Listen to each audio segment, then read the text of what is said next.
right, hello everybody. Welcome to the Photographers Underground podcast. I'm Jonathan Corbett here with James Stevens and Jason Hampden, and welcome to episode 2. We are excited about, I guess this is not technically episode 2, it's episode 2 since we started the new style, but man, I'm happy to be back. I took about a week off because I was on vacation and also managed to get sick while I was on vacation, which is something I've managed to do every vacation since I have gotten married 8 years ago.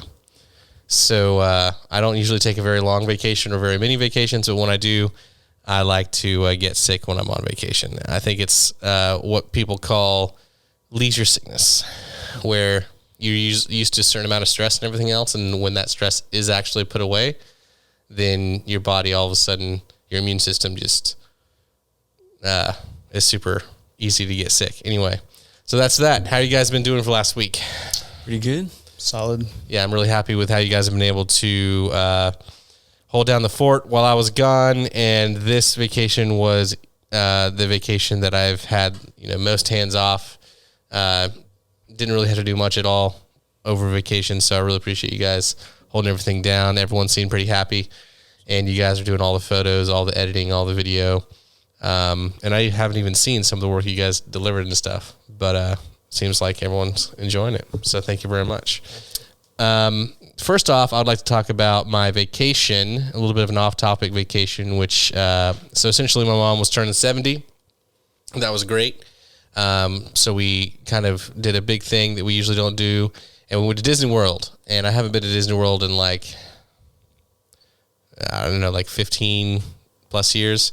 And it was one of the worst vacations I've been on in a long freaking time. I mean, I cannot express enough how much I hate Disney World now. And usually I'm the kind of guy who will sing songs and if I'm in a house, especially if it's vacant, break into some type of Disney song shamelessly, have some fun with that.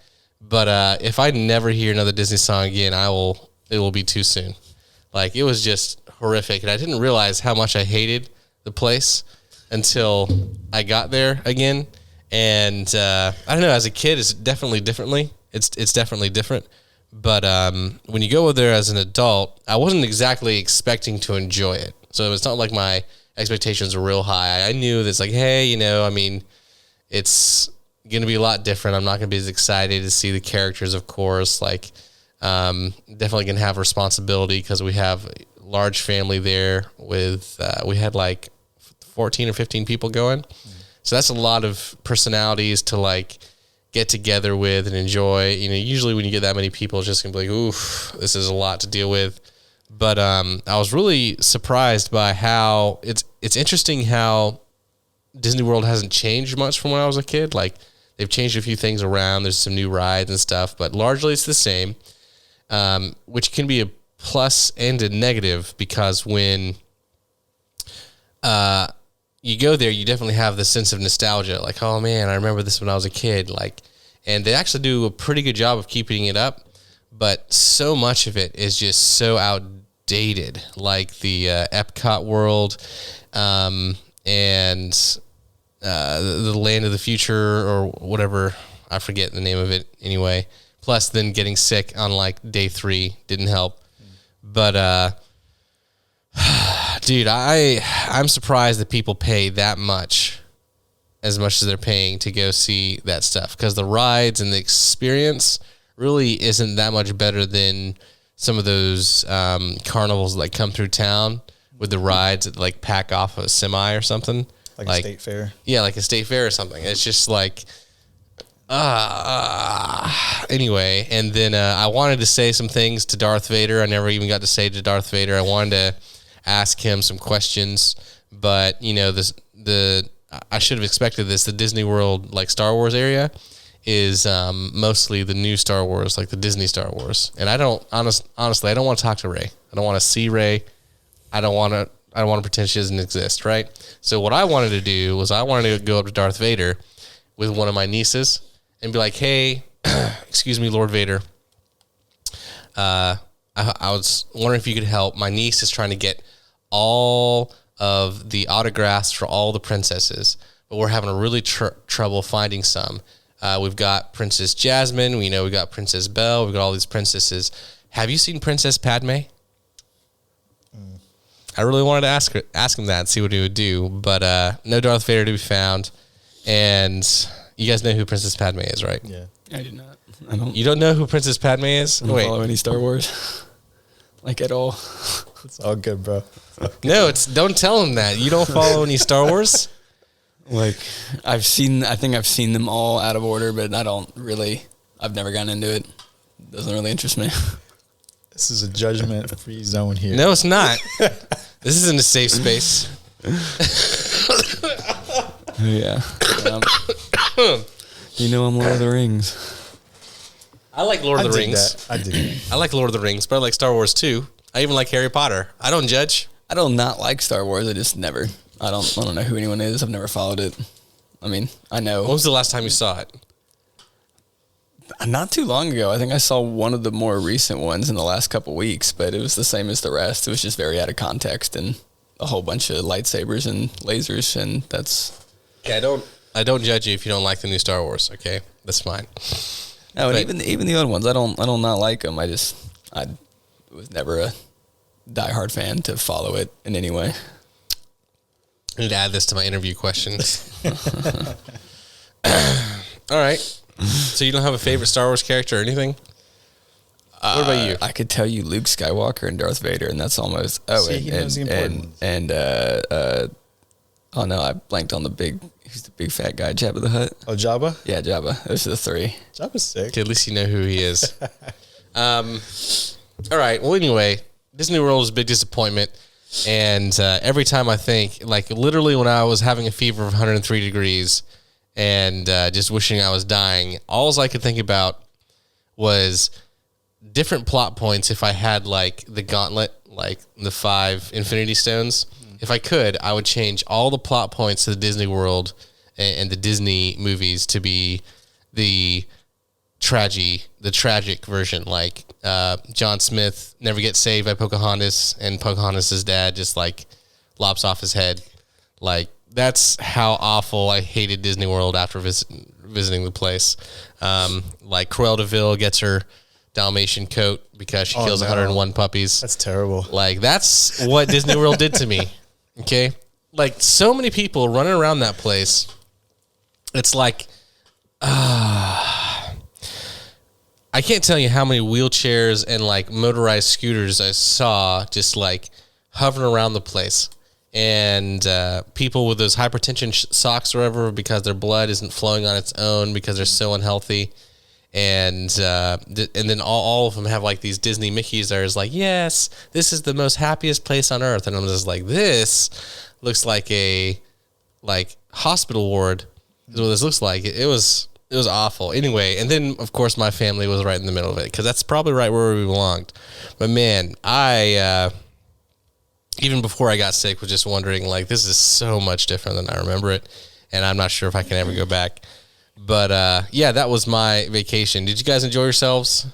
Better than that? Like, did you guys have any cool houses that you shot, or is it mostly just standard stuff? Standard stuff, really. Yeah. And then you said the Deisha shoot went well, where you guys had to deal with that. That was a nice kind of add-on. Did you have any trouble with the audio or anything, or did it go fine? No, because I ended up bringing one of my lav mics and used with the Tascam. Okay, cool. All right. Well, that's really all I wanted to talk about. And I know that's a little bit off topic, but we're not going to always be on topic here at the Photographers Underground. And anyway, so that's that. I wanted to go ahead and jump into another topic here, and that is a Facebook post I saw in one of the Facebook groups I'm in. It's one of the automotive photography groups, and I just lost it here. Hopefully we can pull it back up. So I'm just going to read you guys this guy's post here and tell me what you think. So I hope this is loud, but I'm looking for advice on how to deal with startup photographers who are blatantly copying my work. That means same locations, same angles, same editing styles, and even the car positioning, and also purposely targeting previous clients of mine and messaging them, telling them they'll do better than me for free. It's mainly one guy doing it frequently, but there are multiple people doing it, and I know of and have been told about. Like, it's one thing to take inspiration from my work, but another to create almost a mirror image copy of my work on repeat occasions to the point where it clearly isn't coincidence. I take a lot of time and effort to come up with photos that utilize common locations in new ways and do my best to make my work stand out. So while I'm well aware I have a lot to improve and work on, it's starting to be really frustrating, disappointing to see almost identical photos being posted elsewhere from these guys, especially when they're offering free work to former clients. So yeah, any advice, tips, etc. would be appreciated. Thanks. And then he included some examples. So clearly this guy has some admirers, and I have seen this before, but I have never seen it like I've seen it in the automotive industry. And I know that, James, you've been in much more in the automotive industry than any of us. So what's your comments on all that? I've never heard anything to that level. I mean, I've dealt with all of those things sort of individually with free photographers and people reaching out to past clients, but that just sounds like a nightmare of someone who's doing it all. Yeah. And yeah, I mean, I don't know what you would do about that besides just call them out and let people know. I mean, like, would you do it publicly, like, and make it an Instagram, like, a drama story for the day? Or would you just, like, message him and say, hey, man? I'd probably start by messaging him and see how it went. And if it didn't go well, then, yeah, I'd put him on blast publicly. But, I mean, it's sort of a last resort. It's not like there's anything you can do about that. There's nothing legally he's doing about that. But any creative would agree it's wrong. So I don't know what else you would do besides just I'd put him on blast and say, I'm original, and this is not original, and it's not cool. I mean, you don't have to be degrading and mean and, hateful, but you can just point out that, yeah, if you want original stuff, come to me. And if you want copies of other people's stuff, check out this guy. Yeah. I can't believe how often, there's a line between what is illegal and what is not technically illegal. It's just messed up. It's just not cool. And this is exactly what it is. Yeah. And some people operate like in that world.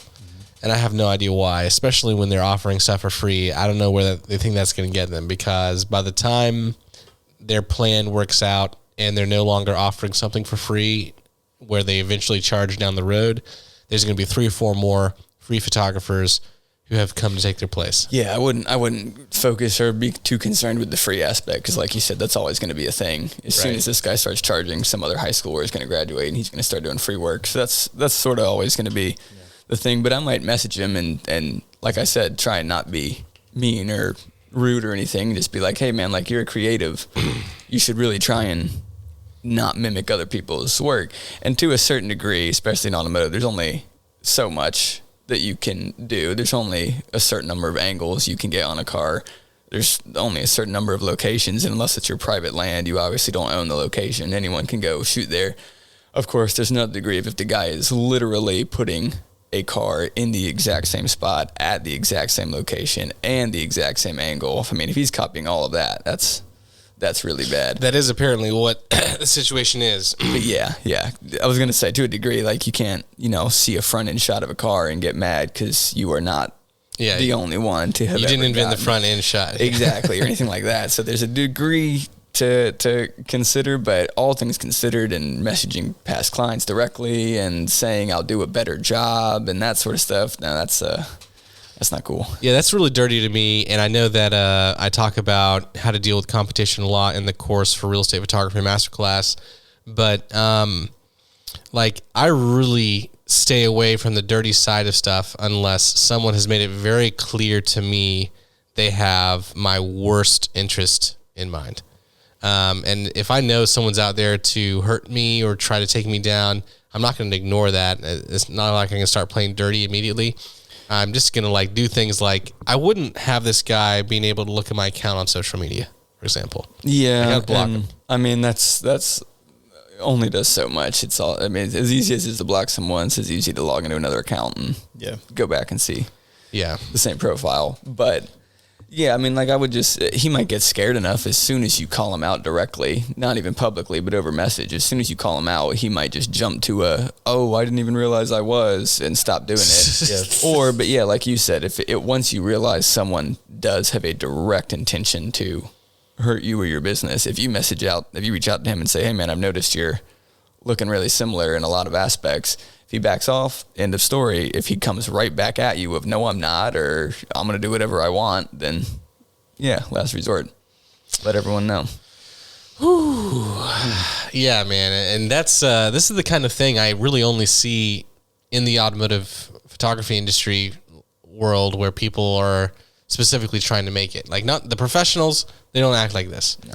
It's the real amateurs that are doing this kind of thing, and it's just ridiculous, in my opinion, of course. But I still understand why it like, is it all insecurity? Is it all hype? Is it all about status and who has more followers? Like, I think it's very, attention and clout driven. People just want likes and people want followers, and they see someone doing something that's getting them those things, they might just try and copy it. Like I said, I've never seen something this direct before, so it's sort of a one-off. I wouldn't say it's as common, but yeah, no fun. Yeah, I've seen some crazy stuff in the car groups that I'm in, or the Instagram stuff that I'm in. I'll see people who are like posting up that they shot this for some car brand as if they got hired for it. That didn't happen, you know. People just doing the most like stuff that you can't imagine anyone doing unless they're just in middle school or something. Like, no one's falling for this. I think it's because there's such a big like variety of car brands. Mm-hmm. Like, if you shoot a Toyota, it's not as cool as if you shoot a Ferrari. Right. And so people stop caring about any sort of business growth or how much I was paid or what I got out of it or anything. It's, I shot a cooler car than you, and so now apparently that makes me better. Even though there's a million people out there who are shooting Ferraris for free while there's guys getting paid six figures by Toyota. Right. Yep. Yeah, I just don't understand that. But anyway, I just wanted to talk about that real quick. Let's go ahead and move on then to the next topic I want to talk about, which would be we're at the end of the year. I would like to talk about some of the gear that was released this year. We don't have a huge list, mother list, that we may do something like that next year when we have more time prepared and we've got more followers and stuff. But we're kind of just doing this for fun now. Any gear released this year that you guys, that really stands out in your mind as big deals in review, 2021 in review?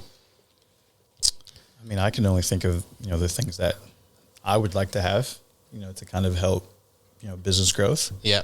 But, like the road podcaster, I think that's really great to have, especially if you're trying to bring on more of an audience, depending on what kind of podcast you have. Mm-hmm.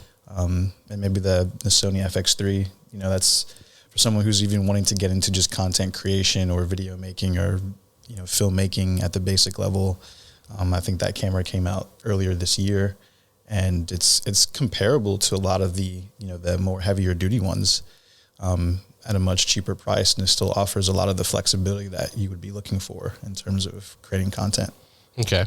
Now tell us more about the FX3, because I'm not a Sony guy, and it's more of a cinema camera, and which is also out of my kind of realm. So what is the FX3 offer that Sony hasn't previously offered? I'm going to read off the spec sheet because I don't have it committed to memory. Yeah. So the FX3 is full frame. It's got 12.1 megapixel sensor. It does shoot in UHD, ultra high def 4K, up to 120 frames, 1080p, nice. Up to 240. And I think all of that still has autofocus included. And the cool thing about the design of the body is that it does have like rigged ports all around it, so you don't necessarily have to buy a cage with it, which is kind of an upgrade for a lot of the smaller DSLR bodies that are coming out. It does shoot in 10-bit 422, which is really huge for people who want to get into color grading. 16-bit raw output. As far as color spaces, it does shoot in S Cinetone, S-Log3, HLG, has 15 stops of dynamic range. Okay. And what this kind of separates from like the A7 S3, it does come with a detachable XLR handle. So if you're like really into audio, depending on what kind of content you're shooting, you can include XLRs into, which is a big plus. And I think normally like an adapter like that would probably cost between like $400 or $500 if you were going to get something outside of the FX3, which might be huge, just some. And of course, like Sony and Canon have both amazing autofocus. So I think those two are just constantly battling like head to head with autofocus. Yep. It's very nice to have Canon having a good competitor, because when you have two big competitors like that, you win as the consumer. Yeah. So, one thing that I was really excited about, I've been waiting for full frame mirrorless Canon camera bodies for forever. And last year we saw a lot of our lenses coming out. And this year we finally saw a lot of Canon full body, full frame mirrorless coming out. So I'm not sure if the R6 came out this year or last year, but it was late last year, early this year. Then we had the R5 and the R3. Did the R5 come out before the R6? I think they might have come out at the same time. Okay. Honestly, I think they might have been released as one was the entry level full frame and one was the higher level full frame. And I'm kind of very slow to buy equipment. I really am not a huge gear guy who's obsessed with getting gear. And that's more of a beginner's type of thing. And I really wasn't going to get the R6, but when you bought one and you did a few videos on it here at the studio here, I was just like, man, it would be so nice to have a full frame autofocus, just so that we can change focus, points. Yeah. Because before that, I was using 1DX Mark II, and in order to get the 16 millimeter full frame type of look, it had a 1.3 crop, so we had to use a 12 millimeter lens from what was the company I bought that from? I forget, but 24. Yeah, it was a 12 millimeter prime lens. Laowa. Yeah, Laowa, that's right. Which doesn't have autofocus. So just having a full frame video camera again with autofocus at 16 millimeters for a lot of the real estate stuff, man, that was so nice to have again. And then I sold the 1DX Mark II, which was a lovely camera to have. And then I sold the EOS R as well. And selling both of those helped me pay for 2 brand new R6s, which are better in every way. And and I didn't have to pay a dime for them really, because I just upgraded. Nice. So I'm really happy with that. And I was excited about the R5 and R3, but I don't think I'll be getting it because I just don't need 8K. Yeah. Type of stuff. Not yet anyway. I don't know though. I mean, if I was going to Iceland on a trip though, and I was doing something for myself, I might want to spoil myself and do something in 8K. Yeah. But also just carrying around all the memory cards you'd probably need. And all the footage that I'd like to get while I was in Iceland or something. I'm like a year into getting my R6 up from my 60 Mark II, and I'm still getting used to managing 4K files. Yeah. And I can't imagine 8K. Yeah. Yeah. Do you know how long it shoots for 8K? Like how long it shoots up to? No, I don't know too much about it. I was just thinking about all of the logistics of shooting in 8K. And I think you can shoot for for 30 minutes, no problem. If you have the memory. Yeah, that's the thing. And then, and I know that memory is super cheap, but it just slows down your whole process, fills up your storage that much quicker. The other day, we were doing something in 4K, and it took us 250 gigs. Yeah. So, I mean, we can get a 10 terabyte storage thing for $100, $200. That's fine. But, man, if I was shooting 8K, I'd probably fill up that half of that pretty quick on a decent size shoot. Did we record this in 4K again? No, I put it in 1080p. So we got another 250. Great memory. But so I was really excited about all the Canon R bodies. The R lenses though, I haven't purchased a single lens, the RF lenses, just because a lot of them seem to be regular L series lenses that have just different welds, different mounts welded on. Literally, I was gonna say, has there been any noticeable improvement? There have been definitely some that are pretty impressive, like the 7200 RF lens, which is a lot more compact. And that one has obviously been redesigned through and through. There's also the 15 to 35 compared to the 1635 RF lens. And they also have, I think, a 14 to 35, but that's an f4 So those ones have been redesigned and adding some new stuff, but some of them literally have no changes except for the mount. They like lopped off the end, and then I hadn't seen, because they're so pricey. They're so expensive. I had not seen one that wasn't worth buying the $100 mount and getting an L series. Exactly. Yeah. Yeah, especially because the L series lenses with the EF mounts are starting to go down. Yeah. Because some people are buying those really expensive RF lenses. Anyway, you can tell I'm more of a Canon guy. It's not that I necessarily think Canon is better. No. I'm just more used to it. Yeah, that's all I've ever had.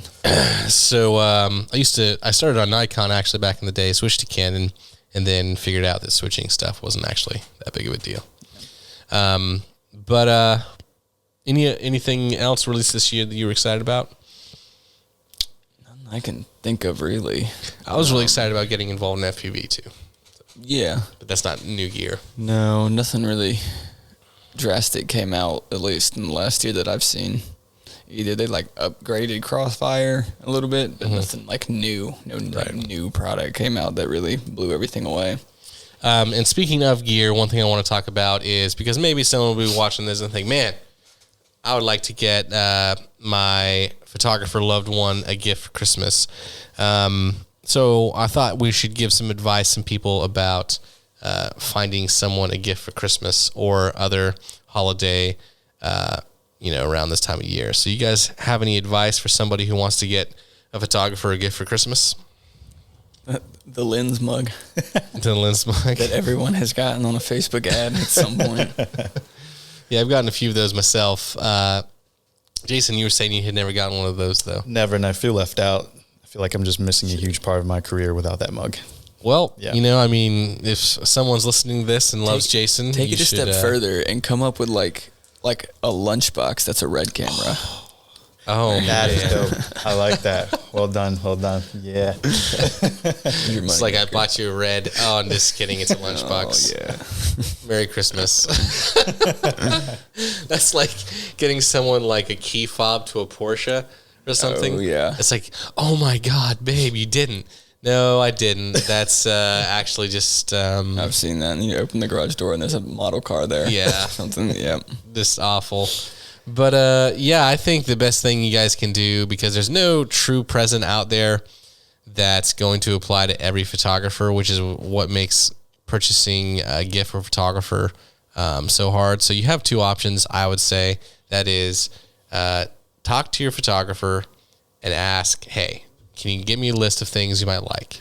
I was thinking there are some semi-universal things. Like what? But again, you sort of have to make sure it's something that they want, because I'm still particular about this sort of stuff. But like camera bags, might be able to get like a camera bag or a new backpack or something. But again, it's got to be something you make sure fits their lenses and their gear. Right. But also, like, if they use it, like camera strap, you can get like a customized camera strap or an upgraded, cool, nicer looking camera strap. So there's a few small things like that. One thing my wife did get me is that hold fast gear. So that was a present from a long time ago that I still use.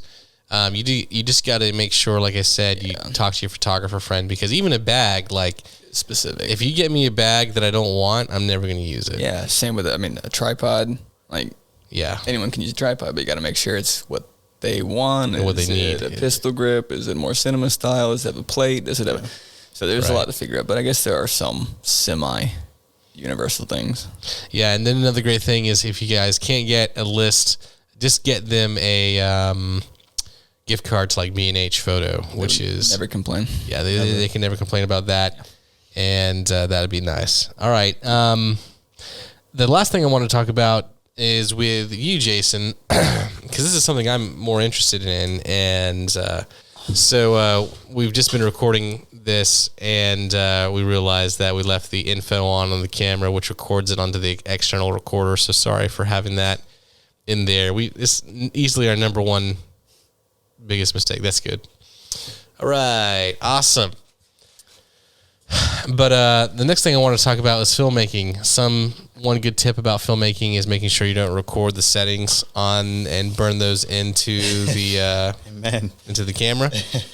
But Jason is our resident filmmaker. At least he has the most experience in any of us. And every once in a while, you mentioned casually some things that blow my mind about stuff that I have no clue about. That includes like stuff like shutter angle,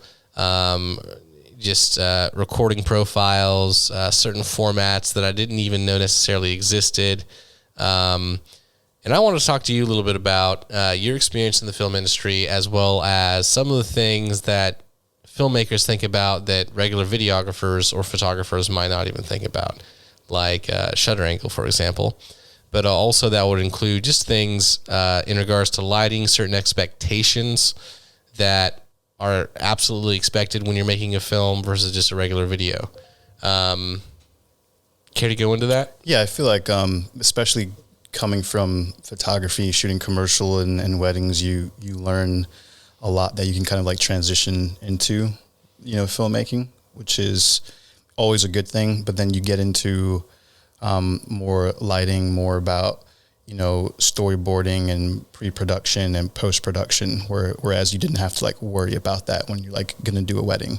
Because as far as that was concerned, you're just making sure that the couple is getting the important shots that you want. And obviously you still have the flexibility of, flexing your creative style. That's why they hired you. They wanted to work with you.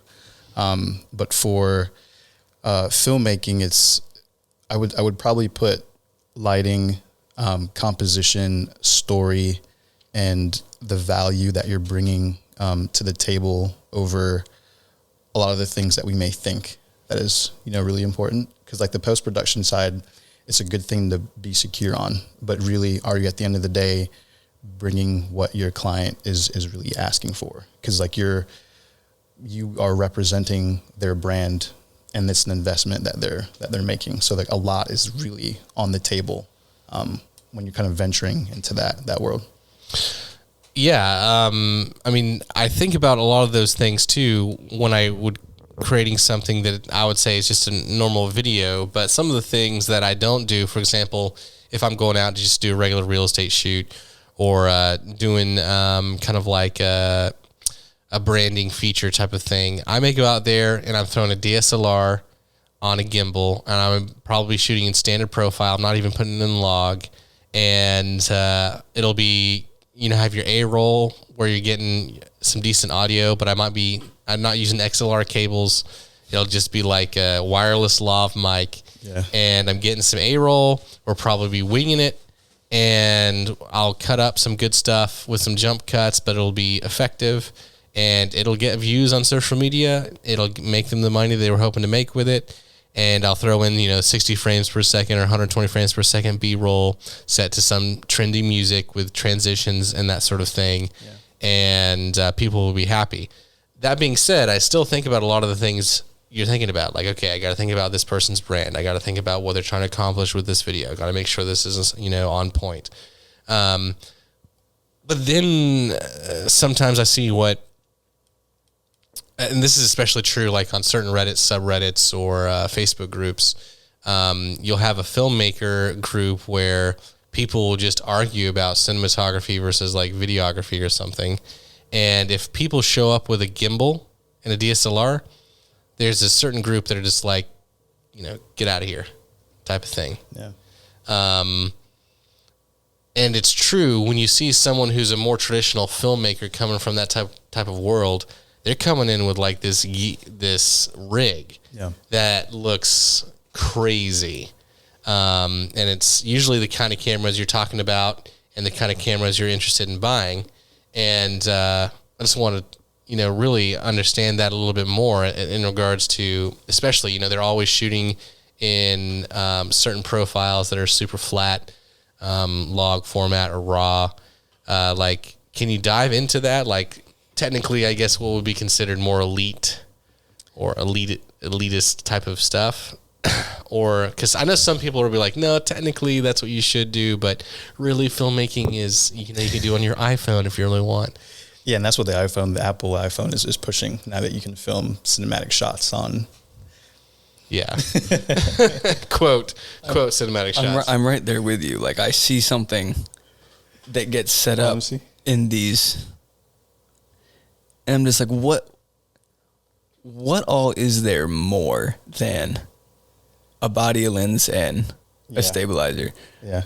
But they'll have a bajillion million attachments. Yeah, and what we're looking at here on his phone is a guy who has like that full body waist set up, and then the whole rig is hanging from a string or a bar, and yeah, but like I'm like you. I'm curious as to what all more goes into that rig other than a camera, lens, and that really people that make it, or is it just?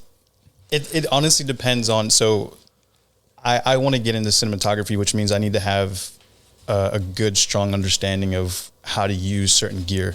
So outside of just like the basics where we're all accustomed to, DSLRs and mirrorless cameras, if you wanted to be, in a specific part of that industry, you need to know how to operate a camera. So there are a lot of times where, you have a project that you're already, going through, pre-production, and, they're suggesting, well, this is the camera that we want to use, whether it's a Sony FS7, which is an older camera, or like a Red.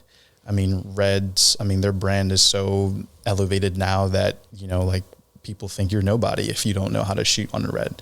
But then there's people who have never touched a Red and they go straight to shooting on a Arri Alexa, which is what, a lot of, films are shot on. Right. And let me jump in right then and there, actually, because I've looked at Reds and I cannot see the fascination with the Reds. I understand they have incredible image quality. Apart from that, they suck. Like, they take forever to turn on. Yeah. Their battery life sucks. They're incredibly expensive. Up till recently, they didn't even have autofocus. I think the autofocus that they do have now sucks. So if you're ever going to use that camera system, you also have to pay like $50,000 or something for the body, like $300 if you want a handle on it. A ton of stuff that you have to have just to get some of the basic functions that I get. And then when you think about the quality difference that you get in them, it's just like, all right, so I'm paying all this extra money for like this much extra image quality. Like, I can build a pretty nice rig. Like R6s with a Ninja external recording monitor, you can get some pretty nice footage. Okay. And I'm not saying that it's better than a Red, all right? So nobody crucify me online. What I am saying is the, what do they call it? Diminishing return you get on it is extensive. Mm-hmm. And I could build a really nice R6 rig for like less than $5,000. Yeah. Like really, really nice. So what am I paying $45,000 for? Is it just like the color science and the it's more than that. It's range, and it's almost like, what are you shooting for? Like, what is your intention behind the certain project? Because a lot of times, if you're shooting a solo project and it's just you, so obviously investing or renting in a Red or something larger is going to cost you too much time. Getting something small like a DSLR would probably be like your best bet. But nowadays you've got like the FX3, for example, you've got 15 plus stops of dynamic range. You're able to shoot in S-Log3, and a lot of these newer cameras are implementing a different color science. And so you're able to match these same sensors to an Arri Alexa, and which opens up another branch of people who are coming out with, well, I can make you, different LUTs, or, I can really get that image closer to an Arri Alexa for people who can't, afford those type of cameras, who don't want to invest in it. So I think for me personally, it's where are you trying to position yourself in the market or the industry? Because for me, it's like, like for Disha's video, we shot on the R6s, which is more than fine. I mean, it's something that we need for quick turnaround, so we're not worried about shooting in S-Log3 unless it was either required of us to shoot or something that we had the opportunity to kind of add some creative, potential to it. But I think when it comes down to it, it's like, what are you intentionally trying to accomplish? So like at what level would you say you step out of the standard DSLRs? Because even like you were saying, I mean, if you were to just not tell someone what camera it was, but walk them through all the specs of what you can do on an R3, especially with a whole bunch of attachments and 8K and whatever sort of logs the R3 can do and whatnot, where does that not become enough? Even above like the R6s and stuff. Fantastic question. And as a disclaimer, I am still a student. So I'm learning just like everybody else. I know nothing, so I hope I don't come off as ignorant. There might just be something blatant that everyone knows about. I don't, but I just like again, I don't know any technical specs of color science or even bits or anything like that in depth, but like I know how impressive people say stuff like the R3 video is nowadays, and I'm like, at what point is that not? At what point the DSLR is not enough? If you were to tell everyone the specs without saying the model, at what point are they like, no, we still need more? Yeah. There becomes a level where and this is a struggle that I've been having too, and I'll say this, like, I would not mind investing in an FX3 for my first body to get into cinematography. But I know that there is a stigma out there where there are certain clients who would rather you shoot on like a larger camera because they think ultimately it brings more value. Like back in the day when Canon was really huge, it's like, oh, if you're not shooting on a Canon, then, So would you say reputation is just a big... Reputation is huge. Part of it. But honestly, if you're like for music videos. Theoretically, some of those clients, you could do the project on a built R3 and deliver it to them and they wouldn't. You could. And some are actually like, no, like, we have a level of quality that we adhere to this business, and so we would like for you to shoot on this. Yeah. And sometimes the budget will match you being able to get these kind of cameras justifies it on set. So when you're trying to make that position between I'm a solo filmmaker and I need something with great autofocus, I need something that a lot of those bigger cameras do have, but in a smaller compact body because it's just me, or am I able to get many people on this set? And so every person on that set has a job to do. And a lot of times when you're operating, a Red or a Arri Alexa, you've got multiple people working alongside you. So, pulling focus, someone's monitoring you while you're shooting. Like literally, I could be filming a scene and someone's off in the distance with like an external monitor pulling focus while you're moving. Like you can't do that while you're actually doing the shot. So a lot of these things become a huge factor. Then you're incorporating lighting, which brings a whole different mood to, the scene. And those things become just one piece of the puzzle to the end result. And clients do care about that higher level of quality. So for me, I feel like it's like, where are you really trying to go? For me, I like, documentaries and like cinematic commercials. So I know what I can get away with and what I need to maybe upgrade, maybe in the next like couple of years.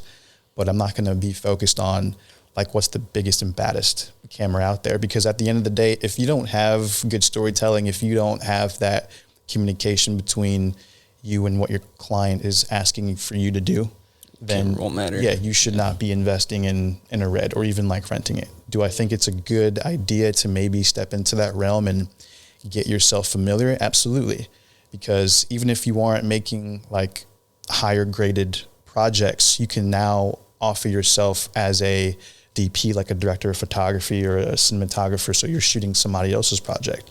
So if James was like a writer or director and he's out there looking for, a director of photography or cinematographer, I could then offer myself, if he likes the style, because it all depends on what mood, exactly what mood you're trying to go for. And if like I fit the bill, then obviously at that point we would have, a conversation. Wow. I mean, it's so mysterious to me. I feel like there's got to be more things that like people insist on. Like sometimes I've seen this question asked so many times, and the answer is always so kind of like, well, then what's the answer? Like, what's the real answer? I don't know. I just feel like when you're shooting with a regular DSLR camera, there's certain concepts of, like, okay, aperture, shutter speed, freaking ISO, sensitivity, white balance, profile, color profile. That's about as deep as you go. And then I know there's some settings that are on some of these nicer cameras that I've never even heard of, like shutter angle. Isn't there something called black point or something, shadow point? You can measure, you can expose for your shadows. I forget what it's called. The C200 has it where, you would normally do your white balance, but you can black balance it, because some sensors are so sensitive that when you're shooting in a type of lit environment, it can be very sensitive to noise.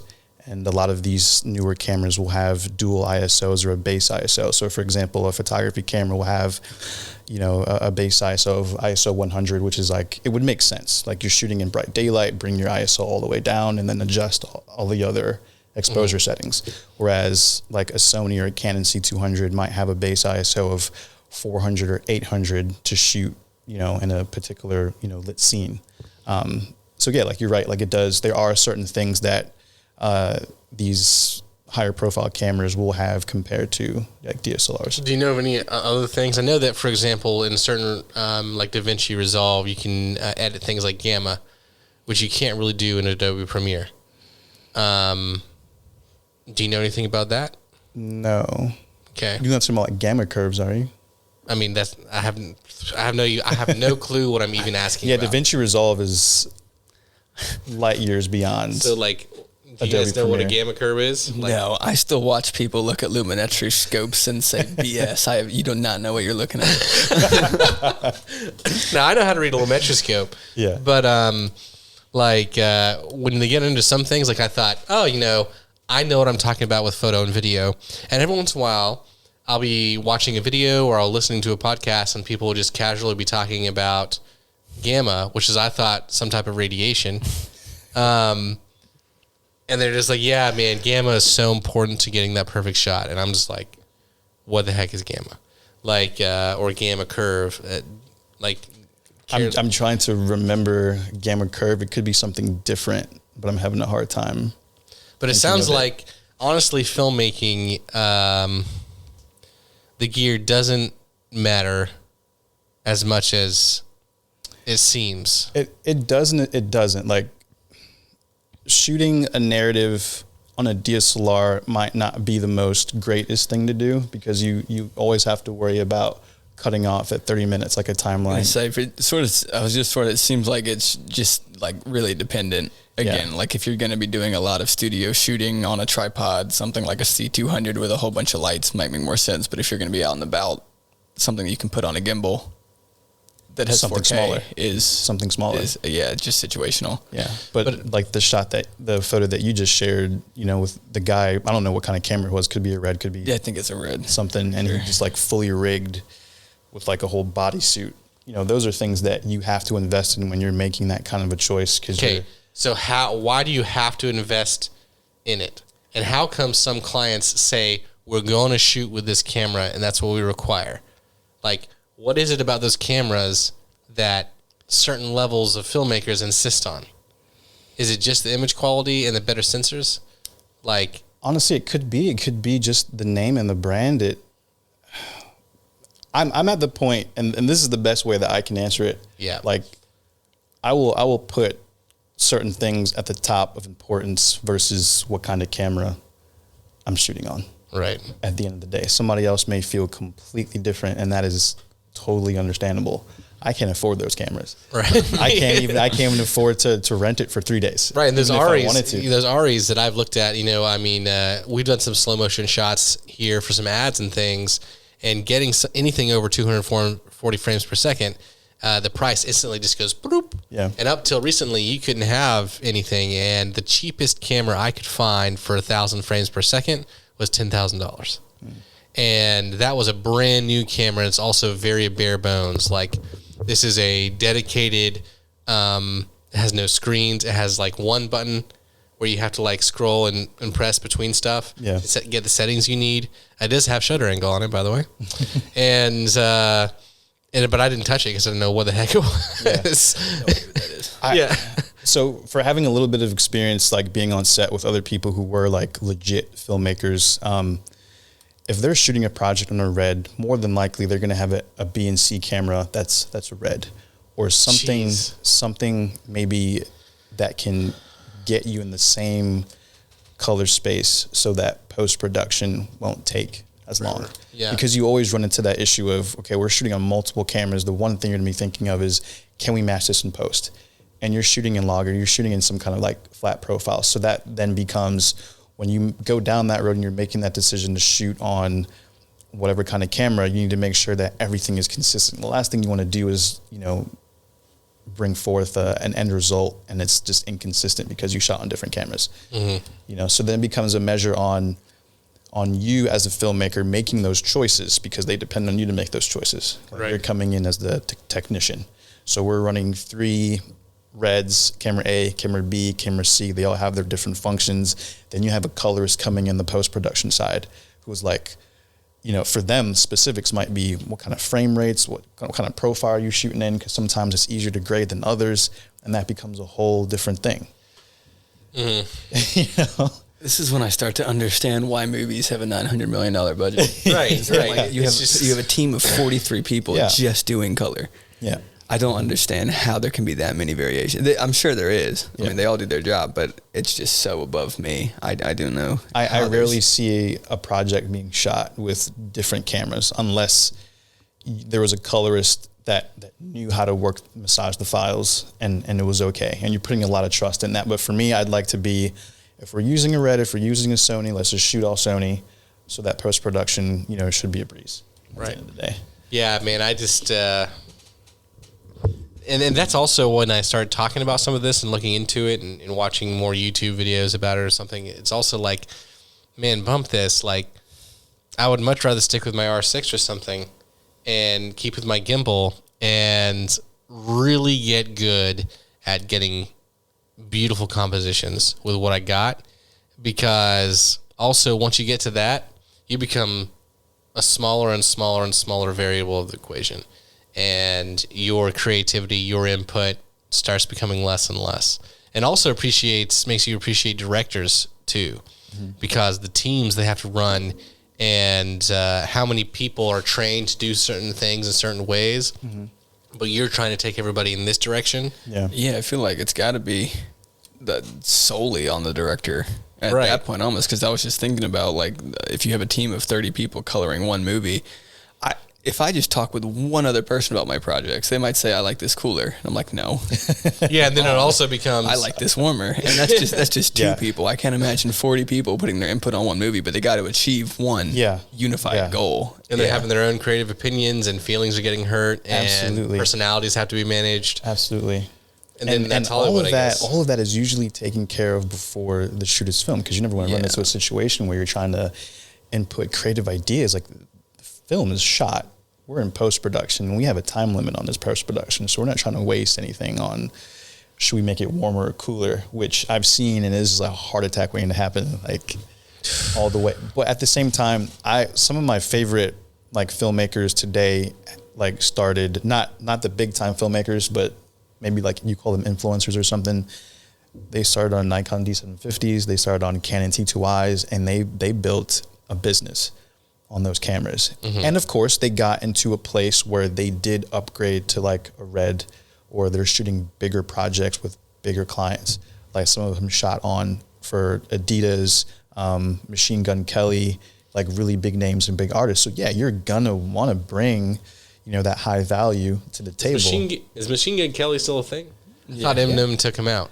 I don't know. I thought he was like a punk rock artist now. Isn't he like he's like dating one of the Kardashians or something? No. He was dating Megan Fox. Megan Fox, yeah. Megan Just shows how far she's dropped. That's what I saw. It was who's it? It's Pete.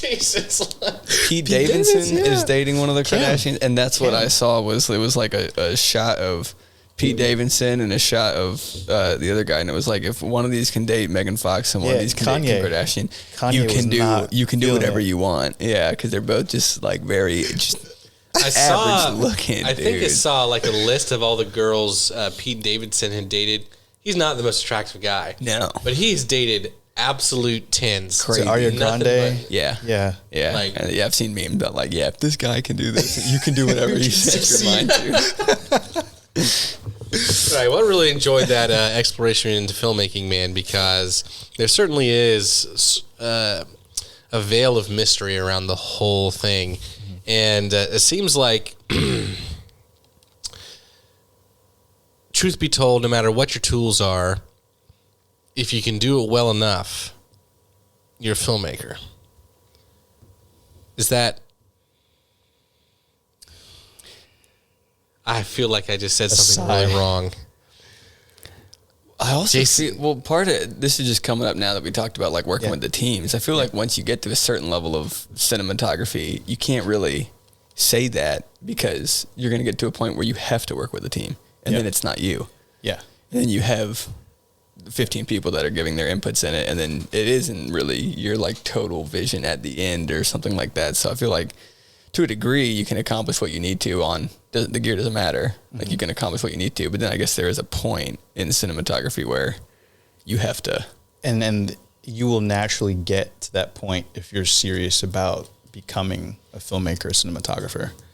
Like the projects I'm doing now, I still don't know what point that is. I'm still curious about where exactly that I couldn't tell you because I'm walking it, right now, and I'm still in like I wouldn't say the beginning stage, but I'm like right after the beginning stage, and I can accomplish these shoots with at least one other person, but it's going to get to a point where the budget is going to go up, the creativity is going to go up, so automatically the level of equipment is going to go up as well, and you have to have people on hand with you to be able to manage, that type of equipment. A little bit off topic, but someone who just popped in my head that everybody talks about as a great filmmaker, specifically filmmaker because of his story, and honestly, I don't want to upset anybody here, but I think he's kind of trash.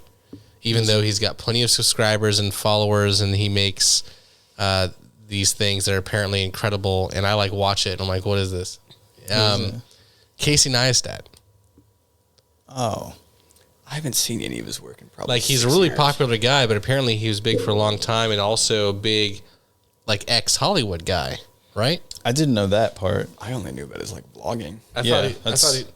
That's all I thought he was, but people are like, oh my gosh, it's just so incredible. You get so involved in his story in his YouTube vlogs, and I'm like, they're vlogs, and that's what it is, in my opinion.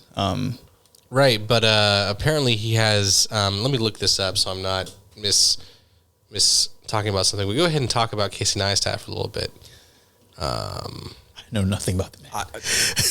You guys don't know who Casey Neistat? No, I know him, but I saw 2 of his vlogs when I was 14 years old, and they didn't interest me, so I never saw him again. Right, and I don't even understand why he has, as an American YouTube personality, filmmaker, vlogger, and co-founder of the multimedia company Beam, which is later acquired by CNN in 2018. There might be something to be said about the first to do it. That is true. A lot of the influencers were there. Just they don't do the best job of it now, but they were the first one to do it, and now they got the fan base. Yeah. And the credibility. Yeah. So here, he's made some films. Nerve 2016, or he was in it. I don't know. Project Power 2020. Daddy Longlegs. Pleasure of Being Robbed. I don't know. I have to do some more research on this because I think I'm wrong about what I'm talking about, but I'm pretty sure he was here we go. Here's his IMDb. All right. So Casey Neistat was born on March 25th, 1981 in New London. Don't make me sign up for IMDb. Just give me... editor known for Casey Neistat vlog, Nerve 2016, and Project Power. He has been married to Candace Poole since December. They have 3 children. So he did make some movies. Never heard of any of his stuff. But, I don't know, people always regard him as his filmmaking is just classic. He understands filmmaking. And I always watch his YouTube videos, and I'm like... Never seen him. This is trash. Never, yeah. And I'm not saying I'm a big fanboy of any other YouTubers either. But there's a definitely difference. To me, he's just some guy with a camera who's just recording his day.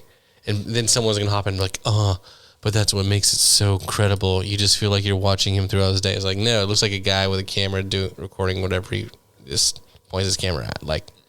And I know the camera can't see this, but I wanted to show you guys a video if I can. It accurately describes the relationship between filmmaker and director. Yeah, not to rat on him. I mean, I also respect Casey Neistat for being as consistent as he is. Yeah, so what we're looking at for anyone who's listening is, have you ever seen that challenge where you have people in a line with papers on their back, and the person in the back starts drawing something, and the people in the front have to try to feel what they had written on their back. But anyway, that's kind of like the directors, and then the director's relationship to the filmmaker. To so studio. This one in particular is director, the movie, and like the studio, and trying to convey per operation. Yeah, I mean, that's one of the reasons why I avoided working with people for so long, because it's just so hard to get people to understand. You guys are great to work with, but it also took me forever to find you guys. And I'm happy. Also, we're working in a very easy industry, which is mostly real estate. And in order to go film a house, it's just, I mean, it's not much to manage. Is the house clean? Awesome. All right, we need a few seconds of intro. We're going to show off the interior. We're going to throw in some drone shots. We're going to throw up the address. We're going to be done. Like, there's room for creativity within those things, but there's definitely expectations to be felt. Mm-hmm. With video, I mean, with making a movie, it's just like so much more that just goes into it. So much more. And when you think about some of the movies that have changed, not just Hollywood, I'm talking like the world. Yeah. Like, things like Gladiator or Braveheart, or even other things that are different but still affect us, like Jurassic Park. Matrix was a huge one. Yeah, The Matrix, just blowing everyone's minds, making people fear the dark, like not even to be able to take out your trash.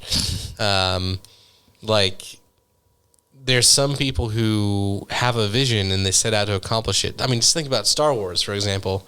You know, I know that you're not into Star Wars, which is fine, but it's much better than other trash like Lord of the Rings. So talking will come down and strike you. But they've accomplished these things with visions and ideas through directing and filmmaking that have changed the world over and over and over and over and over again. Mm-hmm. Nothing like Disney, of course, but still better than Lord of the Rings. Yeah. I want to ask, like, do you think that the quality of movies are going downhill? Yes, absolutely. There's no question there. Yeah. Yeah, there's no question. I mean, you can just look at especially movies that were originals versus a lot of the remakes they're making right now. Yeah. Like, I can name, Jurassic Park, all of them have been horrible. Not the first one. First one and then a few of the originals were pretty good. But the sad part is even the special effects in the originals are better than the... Yeah. That's what I'm curious about. Is like, I get how like a director might change up the script or the storyline and people don't like that as much. But how CGI in a 2018 version of The Hobbit can look so much worse than a 2001 Lord of the Rings CGI. I just don't. Yep. I don't get that. Yeah, like doing too much could be like more of a detriment. I think that's maybe what it is, but it actually just looks faker, like textures and lights and colors, and it just doesn't look as. I just think I mean, it's 20 years older or 20 years newer. I don't get it. Yeah, I think it kind of comes down to when you're pioneering something. There's a definite question of, can this be done? So you have a lot of the best minds involved in the creation process that are really interested in accomplishing a goal because it's never been done before, so they really care about it. And then you get to a stage where you know it can be done, and now it's, okay, of course we're going to do this. The question is, how cheaply can we do it and still make a profit? Kind of like, I mean, a lot of the older homes, if you guys have ever shot older homes, the craftsmanship in a lot of those older homes is out of this world incredible in regards to how much time the carpenters and everything else had to put in to just like doing the moldings around the house, or I don't know, just some of the details.